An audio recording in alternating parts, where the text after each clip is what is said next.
오늘 은혜 받으실 하나님의 말씀은 로마서 7장 7절에서 12절 말씀입니다. 그런즉 우리가 무슨 말을 하리요? 율법이 죄냐? 그럴 수 없느니라.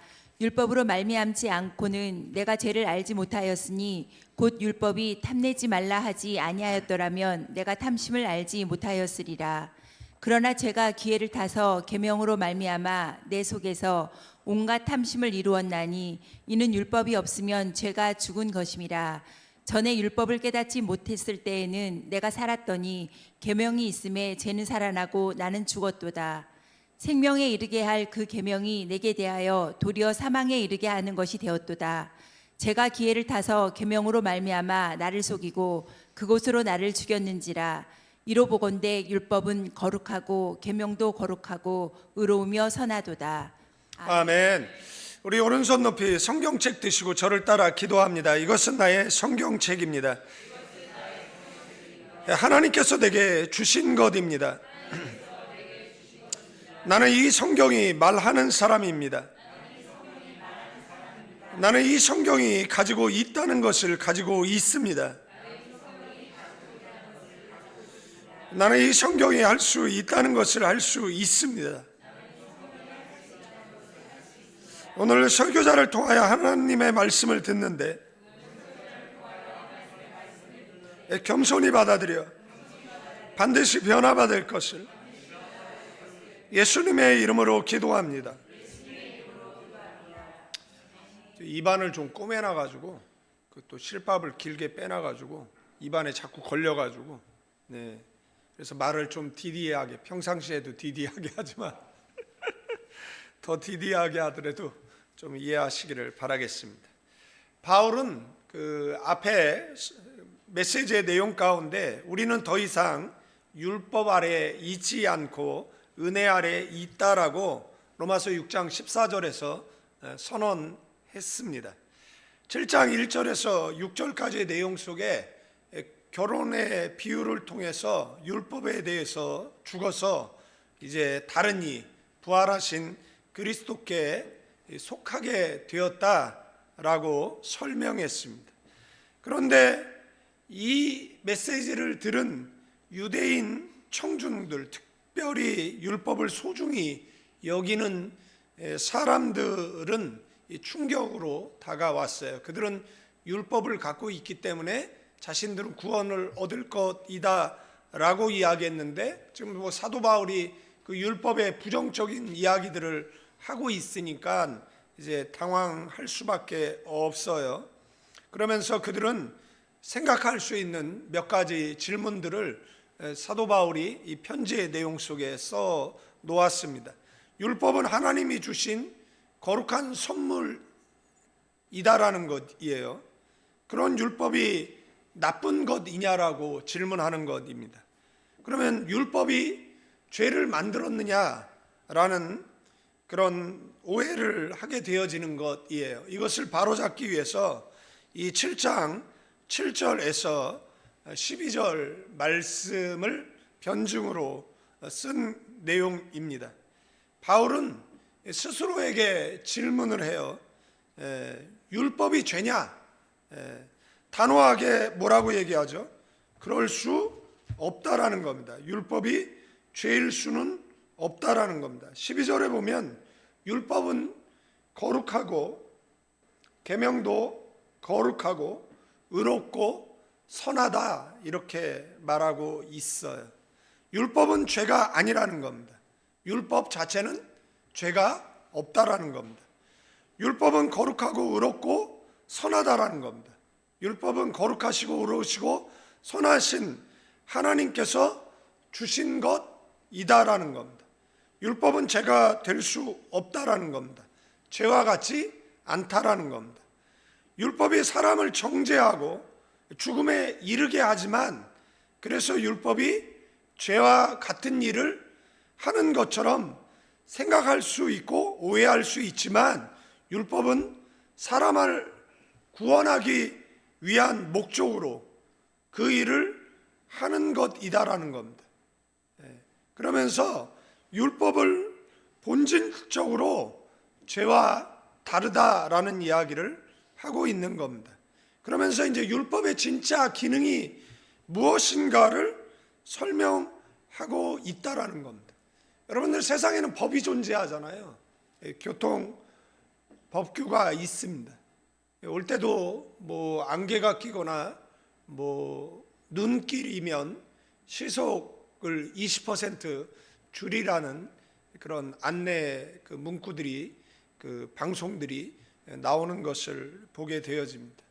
뭐 학교 이렇게 초등학교 앞을 지나갈 때는 이제 시속 30km를 유지하라고 이야기하고, 뭐 노란 이 중앙선은 절대 넘어가서는 안 되는 차선이잖아요.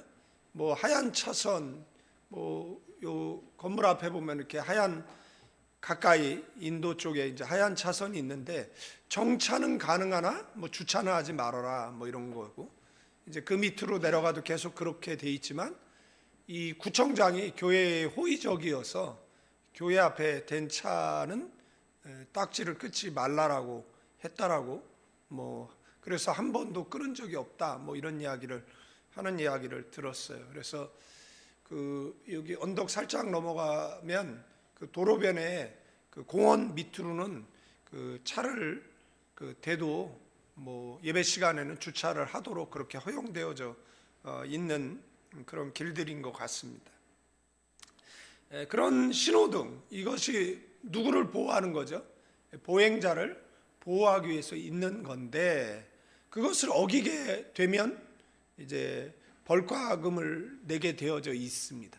그러면 법이 죄를 짓게 하는 것이냐라는 거죠. 법이 있어서 죄를 짓는 것이냐라는 이 질문을 성경이 오늘 우리에게 하고 있는 거예요.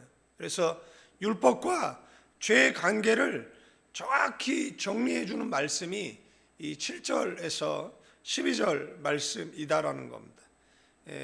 그래서 7절에서 11절은 율법은 죄가 아니다. 죄는 율법을 이용한다. 율법이 죄의 원인은 아닌데 율법은 죄를 인식하게 하는 뭐라는 거죠? 거울이다라는 겁니다. 이렇게 율법을 들여다보고 있으면 그 율법에 비친 내 모습에 뭐예요? 더러움이 있는 것을 발견하게 되어지죠. 그럼 뭐하죠? 씻어야죠. 바울은 율법이 없었으면 내가 죄를 알지 못했을 것이다 라고 이야기합니다.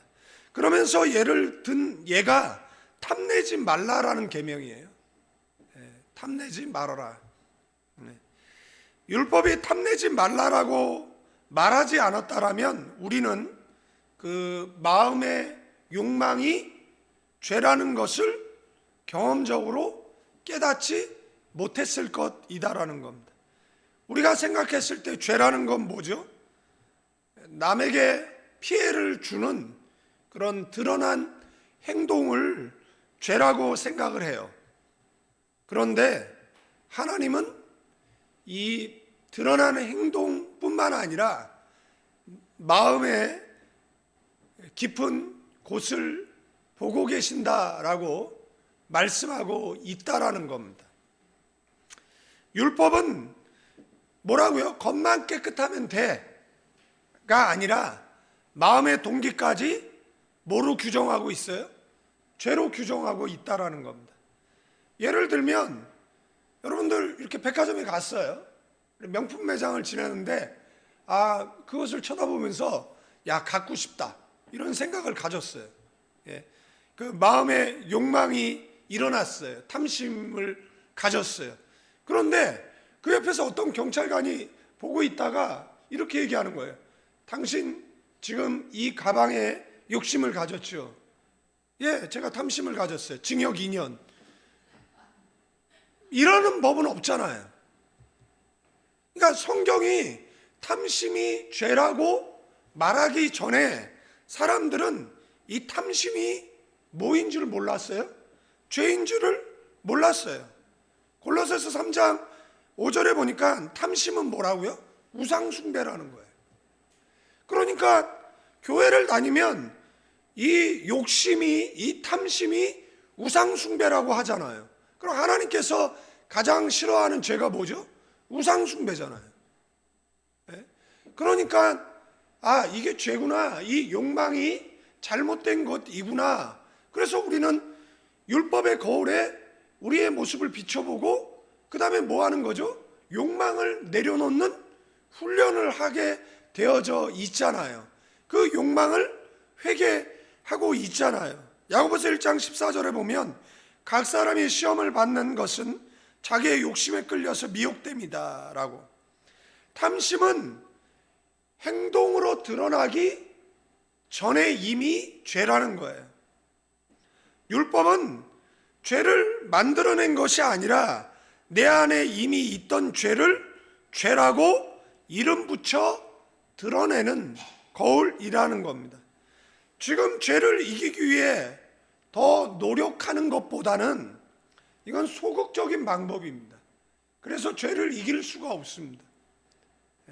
적극적인 방법은 뭐냐면 더 은혜 안에 들어가면 됩니다. 아멘.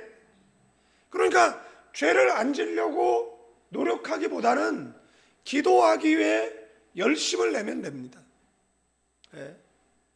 불평, 불만 안 해야지, 내 입술에 파수꾼을 세워야지, 입을 조심해야지, 그러면서 입을 가리고 마스크를 쓰고 다니는 이런 노력보다는 기도하는데, 찬양하는데, 예배하는데 전념하면 원망과 불평, 다툼의 소리는 줄어들어가게 되어져 있어요.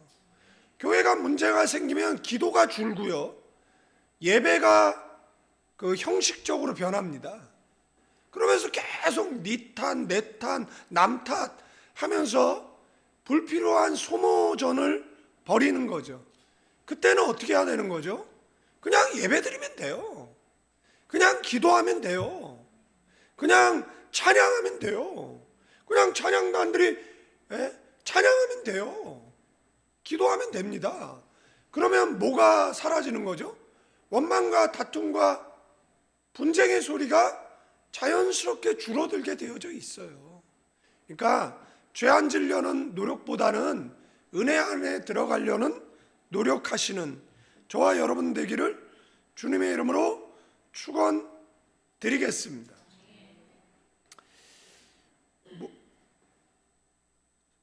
여러분들 그 부동산이라든지 주식, 코인, 이 투자로 큰 돈을 벌었다라는 소식을 듣고 그 다음에 이제 무리한 대출, 그 다음에 이제 지도자들이 나와서 지네들이야 고급 정보를 가지고 어떤 주식들이 대박을 칠 줄 아니까 국회 회기내에도 코인하고 앉아 있잖아요.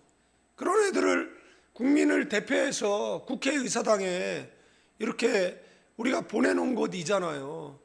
그런 정보를 알아요. 얘네들은 자신의 자녀들이 어떻게 해서 입시 비리로 애들을 학교 보냈기 때문에 쟤들이 어떻게 입시 비리로 해서 학교를 간 줄 알아요. 그래서 그 조국 딸 조민 가지고 저렇게 시끄럽게 떠드는데 그 조민만 고대를 간 게 아니에요. 그때 간 그 사람들이 있어요. 그 자녀들이 있습니다. 제가 설교 시간에 다 이야기할 수는 없지만 그래, 얘만 갖고 떠들어, 우리 애들 건들지 마, 얘는 희생양이야, 그러면서 그렇게 같이 입학한 애들이 있어요. 자신의 어떤 방법으로 입학을 시키고 어떤 방법으로 그 다음에 그 아이들이 졸업한 거를 얘네들은 알거든요.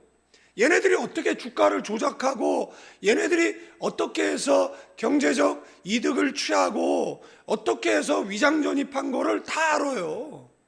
그러니까 매일 그거 가지고 시끄럽게 떠드는 이유, 여러분들 그들이 목노아 소리를 외칠 때마다 여러분들 생각하셔야 될 것은 저렇게 말하는 저놈이 도둑놈이라는 걸 알아야 돼요. 그 공격당하는 그 사람이 아니라 그 공격하는 사람들이 대부분 그런 범죄에 연루되어져 있는 사람들이에요. 강달상에서 지나치게 정죄하고 지나치게 자신은 도덕적으로 의롭다라고 이야기하는 그 설교자 조심해야 돼요. 그 사람이 그 죄에 빠져 있을 수 있는 확률이 더 높아요. 자기는 청빈하고 깨끗하다라고 이야기하는 그 사람이 오히려 가증스러운 범죄에 빠져 있을 수 있어요. 여러분들, 우리는 죄인이다라는 것을 아셔야 돼요. 누구를 정죄하라는 것은 우리가 그런 죄 가운데 있을 수 있다라는 것을 경계해야 된다. 우리는 날마다 신앙의 옷깃을 여며야 된다라는 취지에서 말하는 것이지, 나는 깨끗하고 너는 더럽다라고 한다라는 것은 극히 잘못된 것이다라는 것을 기억하시는 저와 여러분들 되어지기를 바라겠습니다. 여러분들, 그래서 빚을 내서 뭐 하는 거예요? 투자를 하는 거죠. 그래서 손실을 만회하기 위해서 사기를 치고 횡령을 하고 그리고 불법에 가담하는 사건들을 우리는 뉴스에서 얼마나 많이 보는 줄 모른다라는 겁니다. 시작은 돈이 아니었어요. 시작은 뭐였어요? 비교의식이었어요. 시작은 탐심이었어요. 이런 탐심이 조주빈 같은 괴물들을 양산해 내는 것이잖아요. 그분들 평생 쓰고 남을 돈 있어요. 예? 여러분들 기억나세요? 옛날에 007 가방에 어떤 국회의원이 300억인가 갖고 있었다라는 것. 예? 그런데 이걸 잃어버린 거예요. 여러분들, 그 사람이 그 돈을 사회에다가 환원했으면요, 예? 미담이 되었을 거예요. 그 돈 평생 쓰고 남을 돈이에요. 그런데 잃어버리는 바람에 그 돈이 드러났고 그 다음에 그 출처를 의심받게 되어졌고 국회의원을 내려놓게 되어졌어요. 네. 그 사람은 어떻게 생애에 그 많은 돈을 모을 수가 있죠? 그럼 비자금을 어떻게 마련할 수가 있죠? 네. 기업들은 어떤 그 국회의원 사용법이라는 게 있습니다. 여러분들, 우리나라 왜 로봇 산업이 발달 안 하는 줄 압니까? 이유는 법 때문에 그렇습니다. 그러니까 스타트업이라든지 벤처 기업들이 로비할 돈이 없어요. 그러니까 젊은 사람들이 개발을 하면 이것을 누가 헐값에 가져가는 거죠? 대기업이 가져가는 거예요. 그리고 그 대기업들은 뭐 하죠? 국회의원들에게 로비해서 이것을 입법화하는 것이잖아요. 그러니까 이분들은 불법에 노출되어질 수밖에 없어요. 보통 양심 가지고는 국회의원을 할 수가 없어요. 저렇게 다른 사람을 향해서 손가락질 하잖아요. 옛날에 진보는 깨끗했어요. 정말 진보는요, 가난한 사람을 생각했어요. 저렇게 천박한 진보를 저들이 진보라고요? 저들을 비하하는 말이 강남자파잖아요. 샤넬백 들고 지미추 신발 신고 스테이크 썰면서 그 소시민을 위한다라고 외치는 공지영 같은 여자들, 이런 사람들을 가리켜서 강남자파라고 이야기하는 것이잖아요. 그거는 좌파가 아니에요. 여러분들 좌파로 사세요. 가난하고 소외되고 굶주린 사람을 위해서 사세요. 예수님도 그렇게 사셨어요. 그러나 너희들이 말하는 그 좌파, 그게 예수님과 감히 비교하지 마. 예수님은 너희들 같이 그 천박하지 않았어요. 감히 예수님을 왜 거기다 비교를 해요? 가중에 학생운동에 했던 그 사람들, 여러분들, 그 사람네들이 지금 온갖 호사를 다 누리고 있잖아요. 여러분들, 정치인들 이야기에 일로일비하고 그들 편들지 마요. 창피한 줄 알아요. 쪽팔린 줄 알아요. 그들 편 들어주니까 그들이 그래도 됐는 줄 알잖아요. 정말 진보는 깨끗했어요. 정말 진보는 가난하고 소외된 사람을 위한 사람들이었어요. 그들을 이용해서 돈벌이 수단으로 삼지 않았어요. 예? 위안부 할머니 한 사람의 하나의 시민단체가 달라붙어서 그들이 먹고 살잖아요. 예? 우리나라 정말 정신 차려야 돼요. 여러분들, 예수님은 자 보세요. 앞에는 탐심에 대한 이야기를 했어요. 마음에 대한 죄를 이야기했어요. 제가 이 성경 속에서 그 마음으로 짓는 그런 죄의 카테고리를 한 8개 나눠서 예를 들어볼 테니까 우리는 어느 범주에 속하는지 한번 생각해 봐야 돼요. 예수님은 살인을 행동 이전에 마음의 문제로 규정하고 있습니다. 마태복음 5장 22절에 형제에게 노하는 자마다 심판을 받게 된다라고 이야기했어요. 요한일서 3장 15절에 그 형제를 미워하는 자는 살인하는 자라고 이야기했어요. 입으로는 괜찮다 하면서 마음으로 용서하지 않는 거예요. 네. 상대의 불행을 은근히 바라는 마음을 갖고 있어요. 계속 떠오르는 분노를 상상하는 거예요. 손이 아니라 마음이 먼저 피를 묻힌다라는 거예요. 필리핀에 갔더니 어떤 교회 목사가 임마누엘 교회 유목사를 위임해 줬다라고 얘기를 하더라고요. 그래서 그게 무슨 소리야? 라고 얘기했더니 아니 취임을 해야 위임을 하죠. 법을 모르면은 법을 좀 알든가 취임식을 해야 위임식을 하는 거예요. 그래서 취임식을 했잖아요. 그죠? 그리고 위임 투표를 다 했어요. 그러니까 나중에 장로들 세울 때 위임식 하라고 이야기를 한 거거든요. 네? 그러니까 여러분들 교회는 경쟁 상대가 아니잖아요. 제가 다른 거는 몰라도 목사들이 그러면 분노가 치밀어 오르거든요.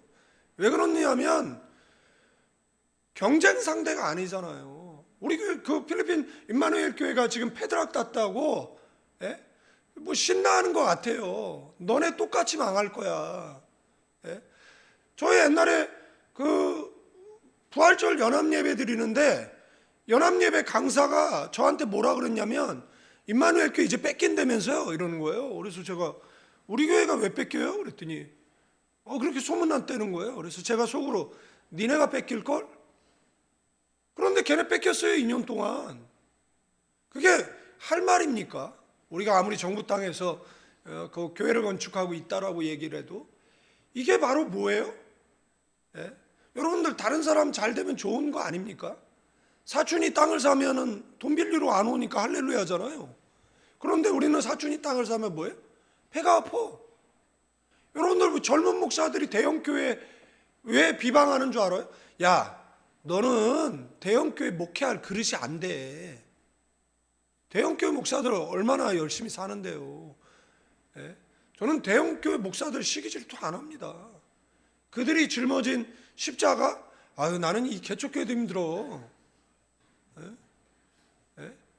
차라리 사람이 많으면 덜 힘든데 한 사람 안 나면 자리도 빈자리가 커 보이고 힘들어. 그렇잖아요. 대형교회는 한 100명 안 나와도 돼. 티도 안 나. 우리 100명 안 나와. 아무도 없어.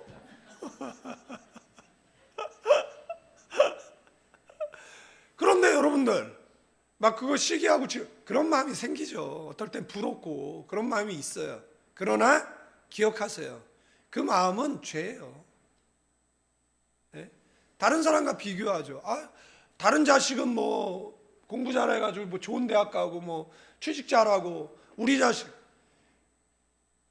그러면서 이 비교의식 이게 뭐라고요? 이게 죄라고 이야기하는 겁니다. 다른 교회하고 우리 교회를 비교하지 마세요. 왜 다른 교회와 우리 교회를 비교해요? 그냥 우리 교회는 우리 교회로 그냥 좋은 거야. 우리 목사님은 그냥 우리 목사님대로 그냥 좋은 거야. 에? 왜 아멘 안 해, 이 동네?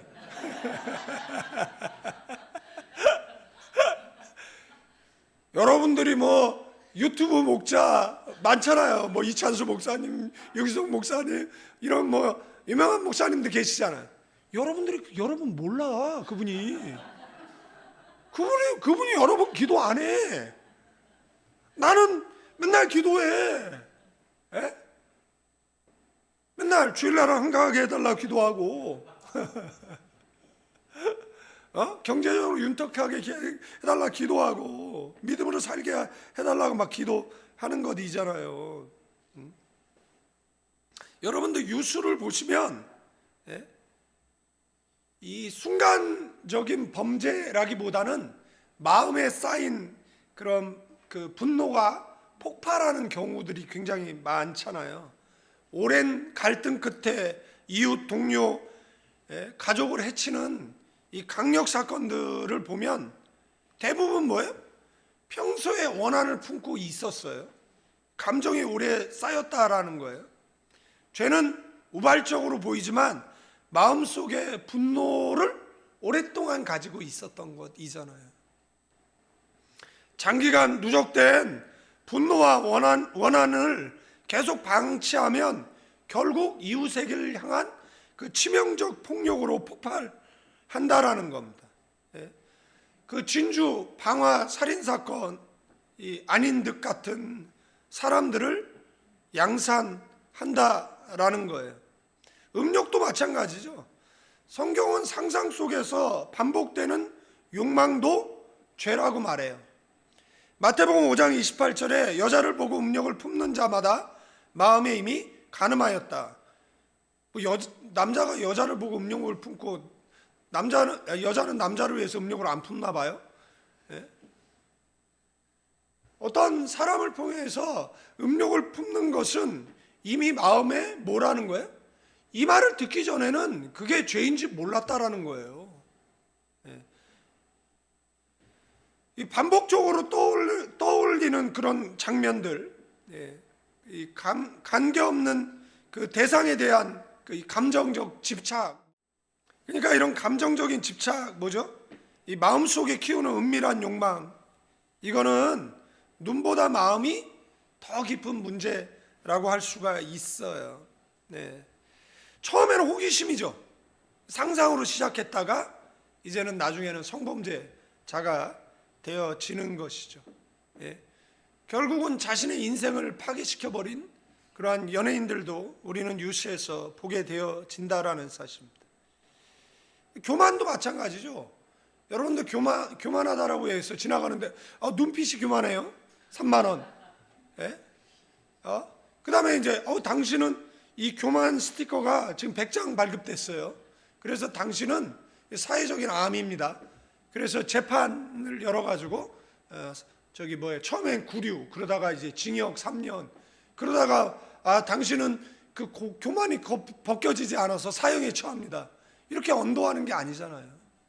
그러니까 마음의 죄는 하나님이 드러내지 않는 이상은 세상에서 우리를 정죄하지는 않아요. 교만은 뭐죠? 내가 주인이라는 마음의 선언이거든요. 그래서 잠언 16장 18절에 교만은 패망의 선봉, 야고보서 4장 6절에 하나님이 교만한 자를 대적하신다라고. 교만은 뭐죠? 남을 쉽게 판단하는, 그 외모로 사람을 판단하는 뭐 그런 것일 거예요. 나는 저 사람과 달라, 뭐 이런 마음일 것입니다. 은혜를 당연하게 여기는 것이죠. 교만은 무릎 꿇지 않는 마음을 교만이라고 이야기를 하는 겁니다. 유수를 보세요. 정치인들의 그런 지도자들, 사회 고위층들의 교만. 우리는 대한항공 그 땅콩 사건을 알잖아요. 그 퍼스트 클래스에 그 유역에서 서울까지 왕복하는데 뭐 6천만 원? 뭐 이렇게 퍼스트 클래스가 이 정도 된다 그러대요. 어떤 사람은 그 자리에 한 사람밖에 없었다라는 거잖아요. 그래가지고 그 퍼스트 클래스 그 비용을 뭐 알게 되고 뭐 이런 것이잖아요. 뭐 싸게 타면 뭐 한 3천 정도에 뭐 타고 뭐 이런 데인데, 와 14시간 비행 타려고 그 막 그 3천 뭐 4천 이렇게 써야 되나요? 여러분들, 아유 그 돈 가난한 그 사람들은 있는 사람들이잖아요. 그러니까 그 정도 쓰고 뭐 탈 만한 사람들이고, 우리는 뭐 그 정도 탈 만한 사람이, 그거 시기하는 것도 뭐예요? 그것도 죄라는 거예요. 그런 거 시기하는 것도. 예? 예? 그러니까 신앙생활하면 뭐 좀 불편해져. 예, 신앙생활하면 좀 불편해지는 거예요. 교만은 큰 죄를 짓게 해서 문제가 아니라 작은 행동을 괜찮다라고 착각하게 만드는 데서 시작된다라는 거예요. 예? 여러분들 뭐 양평인가 어디 식당에서 모녀가 갑질을 했는데 나중에 밝혀진 게 그 여자분이 목사라는 사실인 것이잖아요. 예? 그러니까 갑질을 하면 됩니까 안 됩니까? 안 되는 거죠. 예? 그러니까 갑질해서 옆 사람에게 유수에 나오지 말자. 예? 가나안 교회를 부끄럽게 하지 말자. 그런데 어디 식당 가면 정말 그 뭐죠? 의례 갑질이 있는 그런 식당들도 있더라고요. 예. 그 일하시는 분들이 너무 불친절하고 그런 분들도 간혹 만나게 될 때가 있어요. 뭐 공권력의 갑질도 있을 수도 있고. 그런데 왜 이런 일이 벌어지냐? 그게 교만이라는 거잖아요. 국회의원들의 갑질이라든지. 교만은요, 실패한 사람들의 죄가 아니에요. 교만은 성공한 사람이 가장 조심해야 될 죄라는 것을 기억해야 됩니다. 그래서 교만은 멸망의 선봉, 넘어짐의 앞잡이. 자, 눈을 이렇게 자, 치아를 이렇게 24개를 치아를 24개를 보이면 눈은 자연히 내려오게 되어져 있어요. 그래서 우리의 눈빛에 뭐가 없어야 돼요?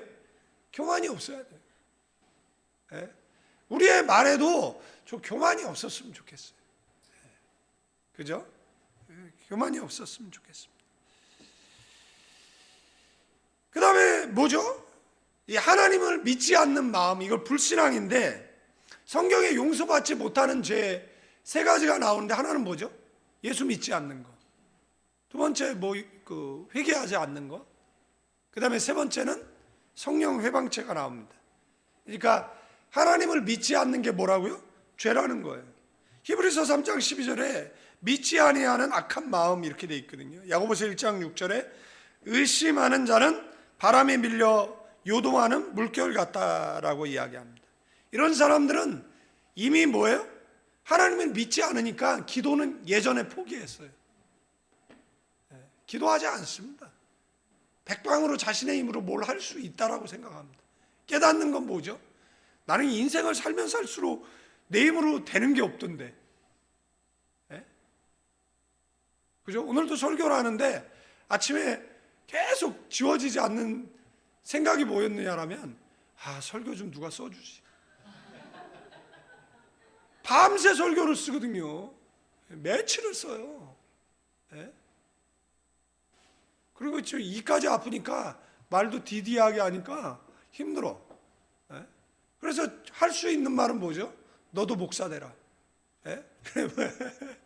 그럼 목사의 마음을 이해할 것이다. 뭐 이런 생각이 드는 것이죠. 이 불신앙은 하나님보다 뭐 하는 거예요? 계산을 먼저 하는 겁니다. 예. 위기를 믿음으로 견디기보다 편법과 계산을 택한 그런 불신앙적 이 선택이 결국은 대규모 피해를 낳는다라는 겁니다. 저희 어머니가 암 선고를 받았어요. 그래서 이제 6개월을 살지 못한다라는 거죠. 그런데 그래서 제가 교회를 바로 사임했습니다. 왜냐하면 그 치료비가 감당이 안 되는 거예요. 왜냐하면 무보수 사역을 하니까. 그래서 이제 돈을 버는 거예요. 돈을 많이 벌었어요. 그런데 문제는 뭐냐면 내가 버는 돈으로 안 되는 거예요. 그런데 제가 신앙이 있잖아요. 그러니까 제가 하나님 앞에 기도를 했어요. 하나님, 어머니를 좀 책임져 주세요. 제가 다시 교회로 돌아갈게요. 그래서 하나님이 저희 어머니를 생명 연장해 주셨어요. 7년을. 근데 제가 그때 교회에 시험 드는 일이 있었어요. 그래서 교회를 더 이상 있을 수 없는 거예요. 아니, 있을 수 없는 게 아니라 분노가 치밀어 올라가지고 내가 도대체 여기서 사역을 할 수 없는 거예요. 그래서 사임을 했어요. 그런데 어머니의 병세가 악화되는 거예요. 그래도 못 깨달았어요. 다른 사람은 다 알았어요. 어머니가 돌아가실 것을. 뭐 꿈에도 봤다라고 이야기하고. 그런데 못 깨달았어요. 대사장에 치매가 와가지고 6개월을 병상에 계셨는데도 못 깨달았어요. 저희 어머니 마지막 유언이 뭔지 아세요? 교회로 돌아가라 했어요. 그게 저희 어머니의 50년 우상숭배 하셨던 분이에요. 마지막 인생의 황혼기에 예수 믿고 7년 더 사셨죠. 지푸라기 잡는 심정으로 나간 게 또 교회였어요. 그런데 저희 어머니가 저한테 한 이야기가 뭐냐면 교회로 돌아가라는 거예요. 여러분 생각을 해보십시오. 제가 그 사건 이후에 제가 한국에 있을 수 없어서, 왜냐하면 길을 가면 생각나잖아요. 어머니랑 다녔던 길, 어머니 장사했던 곳, 어머니랑 추억이 있는 곳이니까 제가 그때 한국을 떠나요. 그래서 제가 26년 만에 한국에 온 곳이잖아요. 그때 저희 어머니가 뭐라고요? 교회로 돌아가라. 그래서 그때 이후에 제가 아무리 힘들고 어려워도 뭘 안 하냐라고 얘기하면 교회를 포기하지 않고 사명을 내려놓지 않습니다. 아무리 힘들어도 그날 이후에 뭘 안 하냐라면 힘들다라는 말을 안 해요. 힘들다라는. 제가 그때 할 수 있는 게 뭐야? 내가 생명을 연장할 수 있습니까? 내가 돈을 많이 벌어서 뭐 최고급 의료진의 혜택을 받게 해드릴 수 있는 게 아니잖아요. 생명의 주권은 누구에게 있는 것이에요? 하나님께 있는 거잖아요. 그래도 내가 일말의 신앙이 있으니까 하나님께 요청했고 하나님은 응답하셨어요. 그래서 믿음이 없으면 뭐를 포기하느냐라면 기도를 하지 않습니다. 기도를 한다라는 건 믿음이 있다는 거예요. 사랑하는 성도 여러분, 여러분이 노력해서 무엇을 얻을 수 있다라고 착각을 버리세요. 여러분의 말로 사람이 설득당할 거라는 생각을 버려야 돼요. 하나님 도와주셔야 돼요. 하나님 도와주셔야 돼요. 제가 길을 가면서도 하나님 도와주세요. 하나님 도와주세요. 목회 하나님 도와주세요. 인생 하나님 도와주세요. 우리 집사님도 하나님 도와주세요. 해봐요. 하나님 도와주세요. 하나님 도와주세요. 하나님 도와주세요. 그냥 기도 너무 복잡하게 하지 말고 그냥 무엇인가 생각하고 하나님 도와주세요. 하나님 도와주세요. 예수님의 이름으로 기도합니다 하면 돼요. 그러면 하나님이 알아요. 하나님은 도와주실 힘이 있어요. 아멘. 하나님은 전능하세요. 여러분들 또 시기와 다툼이 있는 곳에 혼란과 모든 악한 일이 있습니다. 남의 성공 소식을 들으면 마음이 불편해져요. 제가 얘기했잖아요. 뭐 취임을 안 해. 위임? 어느 교회 목사가 그랬다 그래가지고 그 선배한테 전화했어요. 그 목사 당신은 후배냐고. 그렇다 그러니까 그 외에 여러 말이 있어요. 예. 그래서 입 좀 조심하라고 얘기하라고 이렇게 전화를 했어요. 전화번호 좀 우선 달라고 그랬어요. 전화할까 그러다가 그냥 당신이 이야기하라고, 입 조심하라고. 내가 너 하나 필리핀에서 사역 못하게 만들 힘이 없을 것 같아요. 제가 26년 살았는데, 예. 그럴 힘이 있죠. 이게 교만이에요. 그잖아요. 우리가 한 눈을 팔면 교만이 막 올라와. 그래서 뭐 하는 겁니까? 뿅망치를 가지고. 안 했죠. 그분도 뭐 목회하는데 힘든데 안 했죠. 네. 여러분도 교회법을 아세요. 취임을 하고 그 다음에 위임을 하는 겁니다. 그런데 위임 투표를 다 마쳤기 때문에 나중에 교회 성장하고 가자, 평화로울 때 위임식 하라고 이야기를 했는데, 예? 그래서 자의 사임 외에는 사임을 못 시켜요. 예, 위임 목사기 때문에. 예. 그러니까 잘 모르면서 자꾸 분란을 일으키는 말들을 막 하는 거예요. 예. 왜 그렇습니까? 시기에 나오는 거예요. 이거 누가 얘기합니까? 예수 안 믿는 사람이 취임이 뭔 줄, 위임이 뭔 줄 알아요? 누가 얘기하는 거예요? 교회에 있는 사람이 얘기하는 거예요. 잘 뭐 알지도 못하면서. 예? 다른 교회 시기하고 잘 되면은 시기하고 질투하고, 예? 다른 목사 잘 되면은 예?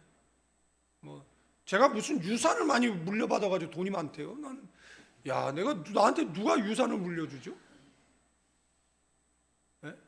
그러니까 남이 뭔가 이루면 뭐 다 시기 질투해서 이야기를 하는 것 같아요. 시기는 은혜를 도구로 바꿉니다. 시기 질투는 관계를 무너뜨려요. 뭐 직장, 학교, 여러분들 그 익명성 뒤에서 그 방구석 독립군들이 남기는 그 댓글들 있잖아요. 그게 다 어디서 나오는 거예요? 시기 질투에서 나오잖아요. 그죠? 여러분들 교회 설교 밑에 댓글 다는 애들 누가 다는 거예요, 그거? 예수 안 믿는 사람이 다는 거예요? 설교를 들어야 다는 거잖아요. 그러니까 다른 교회들이 다는 거예요. 댓글 달지 마. 아유, 목사님 수고하십니다. 아유, 은혜 받았습니다. 좋은 말 있잖아. 예? 그런 거 남겨야지. 아니면 뭐예요? 안 남기는 거지. 그래서 우리 교회는 안 남겨. 다른 교회는 남기게 시켜. 설교를 들었으면 반드시 댓글을 남기세요. 뭐 이렇게. 예? 그래가지고 거기에는 댓글이 쫙 남겨 있어. 응? 우리도 그럴까요? 우리 어머니께서 아까쯤에 저 이빨 괜찮냐고. 나 이빨 괜찮은 거 걱정해 주시는 분은 우리 박금자 성도님밖에 없어. 어떻게 하셨나 그랬더니 금요일날 그 영상 설교 듣는데 목사님 이빨 아프다 그랬나. 지금까지 아파요. 피가 계속 나요. 에? 입안에 그 실이 계속 걸려요. 아유. 모르고 또 양치질 하다가. 여러분들, 그 다음에 원망, 불평. 원망하지 마. 불평하지 말고. 제가 얘기했지 않습니까? 제 인생의 분기점이 있는데 원망하며 살 때가 있죠. 그래서 사회에 반항할 때가 있죠. 싸움하러 다닐 때가 있고 폭력을 행사할 때가 있죠. 그때 만들어진 그런 과도기에 만들어진 인격이 목회하면서 계속 방해가 될 때가 있잖아요. 불평은 환경을 향한 말이지만 실제로는 하나님을 향한 마음의 항의라는 겁니다. 고린도전서 10장 10절에 그들이 원망하다 멸망자에게 멸망을 당하였다. 그래서 예수 믿는 사람들은 부모 원망 잘 안 해요. 왜요? 신앙이 들어오면 그게 죄라는 것을 알아요. 저도 부모 원망하고 살았는데 신앙이 들어오니까 아버지 원망하고 엄마 원망하는 것이 죄라는 것을, 그리고 그걸 심어서 내가 아버지 되고 내가 엄마가 안 되지 될 때 거둔다라는 것을 깨닫게 되는 것이잖아요. 그런데 이것을 죄라고 누가 지적해줘요? 사회는 지적을 안 해요. 성경이 우리에게 지적하는 거잖아요. 그래서 이 사람들은 감사보다 불만이 먼저 나오고, 그래서 불평은 뭐예요? 마음속 반역이라는 거예요. 여러분들 연쇄살인마라든지 뭐 지존파의 지존파라든지 이런 사람들이 공통적으로 말한 내용이 뭔지 아세요? 사회가 나를 버렸다. 운명이 나를 이렇게 만들었다. 삶의 실패, 좌절, 세상, 타인의 탓으로 돌리죠. 유영철과 같은 이런 사람들이 그러면서 자신의 범죄를 합리화했어요. 이스라엘 백성 여러분들 말씀드렸잖아요. 60만, 뭐 아내 합치면 120만, 어린아이와 노인들 뭐 합치면 200만 가까이 되는 사람들이 출애굽한 거잖아요. 그런데 신앙의 1세대가 광야에서 다 죽었어요. 왜요? 불평불만하다. 그러니까 그럼 하루에 몇 명 죽었을까요? 40년 곱하기 365일 하면 하루에 40명 죽은 거예요. 그러니까 가나안까지 가는 길이 죽음의 행렬인 거예요. 우리 예수 믿고 저 천성을 향해 가는 길이 실패의 행렬이면 안 되는 것이잖아요. 그 실패의 원인이 뭐냐라고 얘기했을 때 불평불만이에요. 그러니까 불평, 불만 하지 말고 뭐해? 꼴딱. 원망은 꼴딱. 불평은 꼴딱. 삼키는 거예요. 저한테 불평하지 마. 나도 힘들어. 너만 힘드냐? 나도. 개척교회 교인만 힘드냐? 개척교회 목사도 힘들어. 그러니까 불평, 불만하면 뭐해? 다 힘들어져. 그냥 자, 이렇게 저는 목사님 때문에 행복합니다. 인사하세요. 인사 좀 해봐요. 왜 안 해? 저는 여러분 때문에 행복합니다. 해보세요. 저는 목사님 때문에 행복합니다. 이쪽이 문제야. 이쪽은 큰데. 그죠? 늘 나는 권사님 때문에 행복합니다. 그리고 저 힘들고 어려운 거 혼자 힘들고 어려워. 같이 나누려고 하지 말고. 위선도 문제입니다. 위선. 이것은 이 겉과 속이 달라서 신앙을 붕괴시키는데요.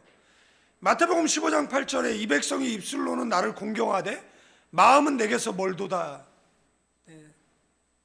겉으로는 경건해요. 그런데 삶은 전혀 다른 모습이에요. 설교는 청빈을 이야기해요.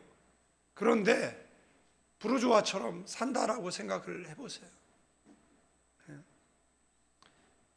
물론 이단 사이비 지도자들의 위선이 세상 공영방송에 나오는 일들을 많이 봐요. 그러면 이것은 이단 사이비만의 문제인가? 라고 했을 때 그렇지 않다라는 겁니다.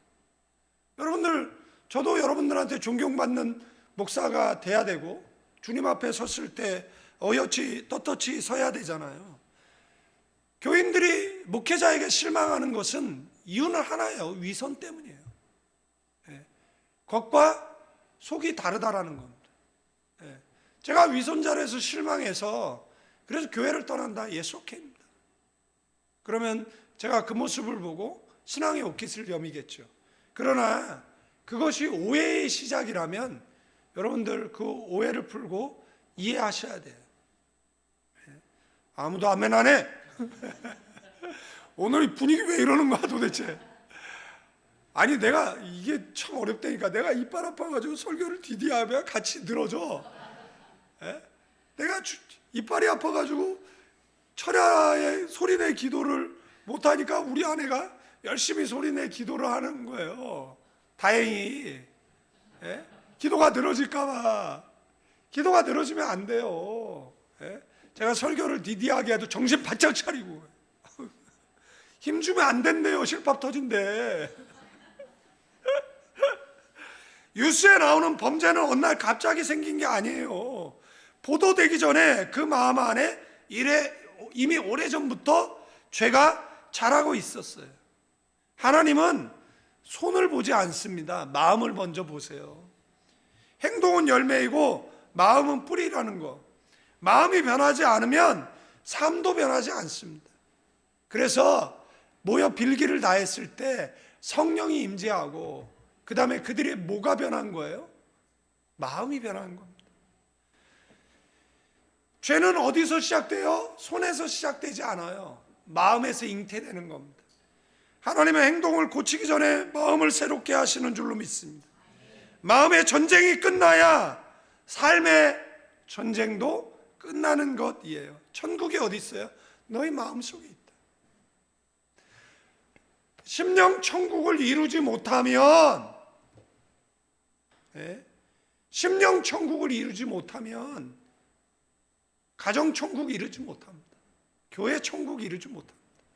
심령이 지옥인 사람들이 교회 지옥 만들어 놓는 거예요. 그 문제는 스스로 해결하고 늘 교회 와서는 지하선, 지하선,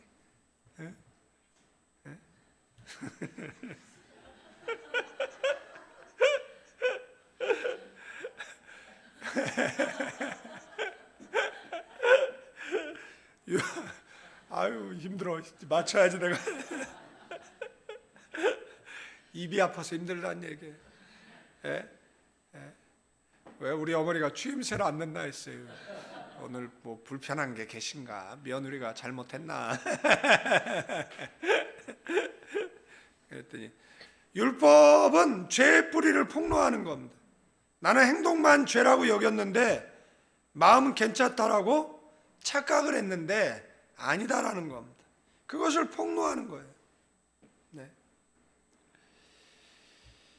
그런데 왜 율법이 오면 죄가 더 살아나는 것처럼 느껴지냐라는 거예요.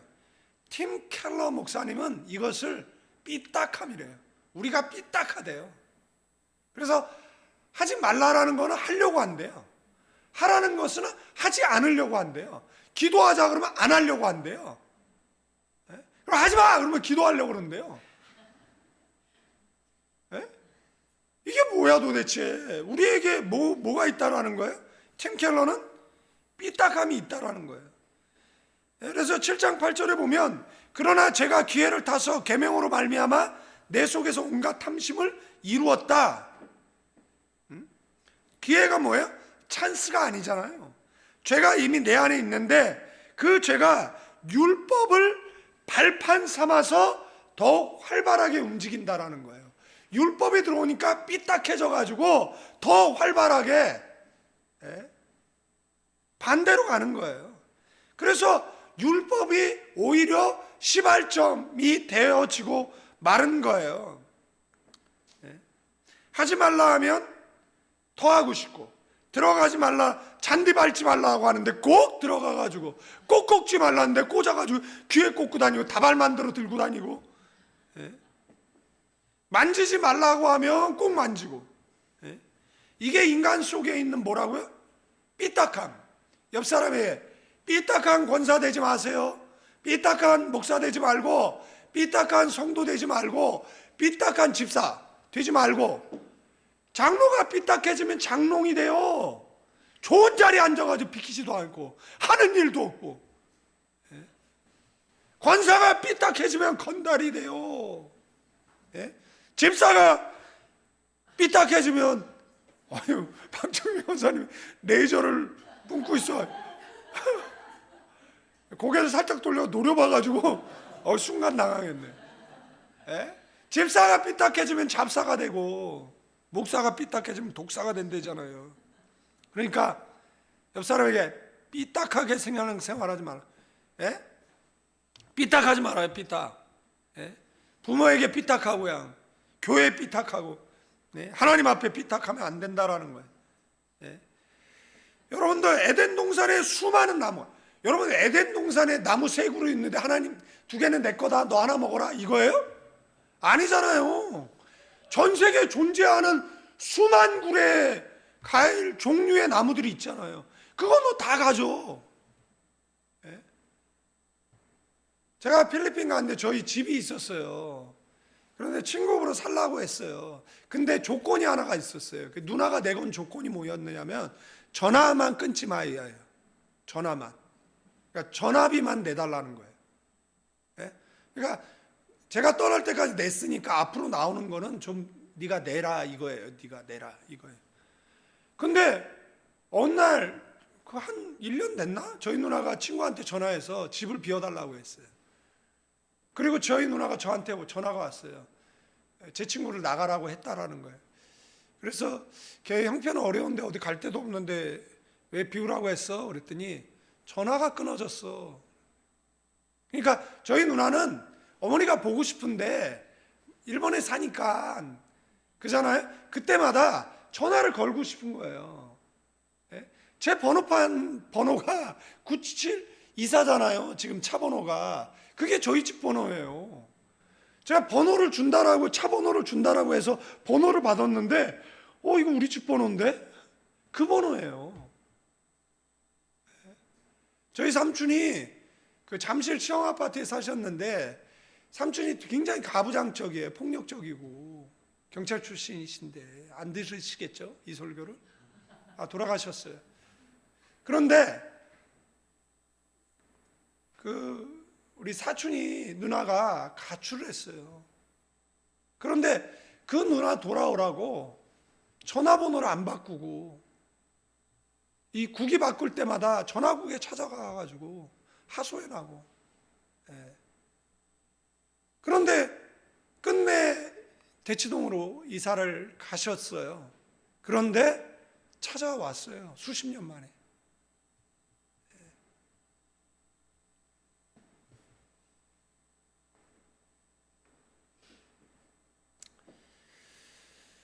하지 말라. 그러면 수많은 과일이 있는데 그것도 다 먹어. 그런데 이 2개는 건들지 마. 이 동산의 주인이 너가 아니라 하나님이라는 거죠. 그러면 그 수만 그루를 줬음에도 불구하고, 예? 한 5천억을 줬어요. 100만 원 손대지 말라고 하는데 그 100만 원에 손대는 것이잖아요. 제가 이해가 쉽도록 다른 예를 설명드릴까요? 그 세팅이 똑같이 요셉 사건에도 나와요. 이 가정 네 마음대로 해. 그런데 아내에게 손대지 마. 아내는 내 아내야. 이 집의 주인은 네가 아니야. 그래서 요셉이 뭐 했습니까? 겉옷을 벗고 도망쳤잖아요. 그래서 억울하게 옷에 갇혔지만 그것이 기회가 되고 애굽의 총리가 되고, 애굽에게 총리가 된 다음에 요셉이 보디발의 아내 어디 있어? 했습니까? 안 했잖아요. 형들을 다 용서한 것을 보면 무엇을 깨달은 거예요? 평생을 억울함에 어디 그 칼을 갈고 내가 권력을 줘봐 다 죽여버릴 거야, 이런 게 아니잖아요. 그 마음의 죄를 내려놓은 것이잖아요. 그런데 우리는 마음의 죄를 못 내려놓는 것이잖아요. 예? 하나님은 금지시켰는데 보암직도 하고 먹음직도 하고 지혜롭게 할 만큼 탐스러웠다. 예? 계명이 욕망의 초점을 만들어냈어요. 예? 죄는 계명 이후에 생긴 것이 아니에요. 죄는 이미 존재하고 있었고 계명은 그 죄가 움직일 수 있는 발판이 됐다라는 이야기를 지금 하고 있는 거예요. 그래서 바울은 로마서 7장이 바로 창세기 3장 사건을 신학적으로 해석한 말씀이라고 얘기했어요. 죄가 계명을 이용한다라고. C.S. 루이스 순전한 기독교에서 도로 표지판이 사고를 일으키는 것이 아니라 표지판은 이미 위험한 운전을 드러낼 뿐이다 라고 말했어요. 그러니까 율법은 치료제가 아니라 진단서라는 거예요. 마틴 루터는 수도사가 된 후 율법을 누구보다 철저히 지키려 했던 사람이에요. 하루에도 몇 번씩 고해했어요. 고해성사를 했어요. 혹시 죄를 빠뜨렸을까 봐 다시 돌아가 고백하기를 반복했어요. 그러나 율법을 붙잡으면 붙잡을수록 그의 마음에는 자유가 아니라 정죄와 절망이 쌓여갔어요. 그래서 그가 놀라운 고백을 합니다. 나는 죄를 미워했지만 율법은 나를 자유롭게 하지 않고 오히려 나를 더 죄인으로 만들었다라고. 루터는 율법은 죄를 멈추게 하지 않고 오히려 자기 유와 절망을 동시에 키웠다. 그리고 결국 깨달은 게 뭐죠? 율법이 아니라 율법을 이용해 나를 짓누르는 죄의 본성을 깨닫습니다. 율법을 붙잡으면 붙잡을수록 죄의식은 더 선명해지는 거예요. 그 끝에서야 루터는 뭐라고 고백합니까? 의인은 믿음으로 말미암아 살리라. 예수 믿음으로 말미암아 죄책감을 내려놓게 되었다라는 거예요. 근본적인 죄 문제를 해결하게 되었다. 그래서 복음을 붙잡았고 그 복음을 붙잡았을 때 누린 자유로 종교개혁하고 그리고 사람들에게 복음을 전했다라는 것을 우리는 기억해야 될 줄로 믿습니다. 파스칼은 인간은 자유롭기 때문에 타락한 것이 아니라 금지된 것을 향해 스스로 달려가는 존재이기 때문에 타락한 것이다라고 이야기를 합니다. 바울은 자기 경험을 9절 12절에서 전에 율법을 깨닫지 못했을 때는 내가 살았더니 계명이 이름에 죄는 살아나고 나는 죽었다. 좀 설명이 필요한 표현이지만 지금 설교한 내용을 생각하면 이해가 되는 내용이다라는 겁니다. 그래서 계명이 율법이 결국 나를 죄로 죽게 한다라는 거예요. 몰랐을 때는 자유가 있었어요. 그런데 알고 나니까 나는 구원을 얻을 수 없는 존재라는 걸 깨달은 거예요. 내 노력으로, 내 수고로 구원이 얻을 수 없다는 거예요. 사도 바울은 계속해서 뭘 이야기하는 거예요? 예수 그리스도가 유일한 희망이라는 거예요. 예수 그리스도가 구원의 유일한 길이다라고 이야기하고 있는 줄로 믿습니다. 정리하고 마치겠습니다. 사랑하는 성도 여러분, 오늘 바울의 질문, 율법이 죄냐? 그럴 수 없다. 율법은 거룩하고 의롭고 선하다라는 겁니다. 문제는 율법이 아니라 죄라는 거예요. 죄는 계명을 이용해 나를 속이고 나를 정죄하고 나를 죽인다라는 거예요. 그러나 이게 끝이 아니라는 거예요. 율법이 나를 죽게 하는 이유는 나를 절망에 빠뜨리려는 것이 아니다라는 겁니다. 내가 나를 구원할 수 없다라는 사실을 깨닫게 해서 나를 예수 그리스도께 인도하려는 하나님의 은혜라는 것. 그러니 말씀이 나를 찌를 때, 설교가 나를 불편하게 할 때, 이것은 하나님께서 나를 버리신 신호가 아니라 하나님이 나를 살리려고 콜링하는 신호라는 것. 즉시 죄를 인정하고 즉시 돌이키고 즉시 그리스도께 나아가야 한다라는 겁니다. 율법은 죄를 보여주지만 복음은 죄를 끝낸다라는 것. 그리고 그 복음의 이름은 예수 그리스도인 줄로 믿습니다. 우리 말씀 기억하고 자막 띄워주시고요. 이 내용으로 우리 기도하며 고백합니다. 우리 다 같이 읽습니다. 주님, 우리는 행동보다 먼저 마음이 무너졌음을 고백합니다.